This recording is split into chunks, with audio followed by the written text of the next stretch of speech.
أهلا بيكم. النهاردة هناخد آخر نوع من الأفعال دي training فيربن الأفعال الناقصة. دي training فيربن الأفعال الناقصة هي أفعال متكونة من جزئين، بيتحط الجزء الأول منه في نهاية الجملة والجزء التاني للفعل بيصرف مع الفاعل، ودي مجموعة الأفعال اللي هتحتاجها دلوقتي في مذاكرتك. aufstehen، aufräumen، anrufen، anfangen، ankreuzen، einladen، einkaufen، vermischen، kennenlernen.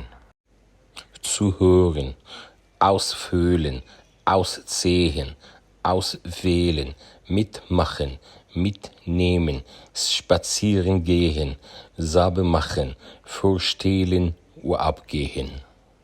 ناخد بقى أمثلة على كلامنا ده. المثال الأول: Meine Mutter kauft in Supermarkt ein.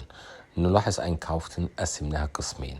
ein راحت لآخر الجملة وverben kauften اتصرف مع meine Mutter. Steht ihr um 8 Uhr auf. تستيقظ في الساعة 8 صباحا. الأوف في آخر الجملة والشتيت مع تصريف إياه. نسألكوا سؤال كده على الماشي: لو في واحد من الأفعال الناقصة في الجملة هتحط الفعل المنفصل إزاي؟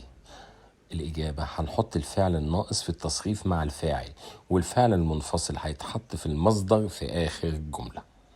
يبقى خلاصة الكلام: كل اللي عليك إنك تحفظ الأفعال اللي قلناها النهاردة في الأول، عشان لما تشوف نص الفعل تعرف النص التاني منه إيه، ما فيهاش أي كلام.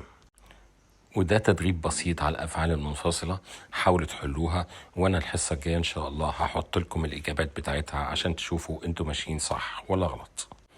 خلصنا الأفعال المنفصلة دي training فيربن. أتمنى أكون قد أفدتكم النهاردة. auf Wiedersehen، إلى اللقاء في الحصة الجاية.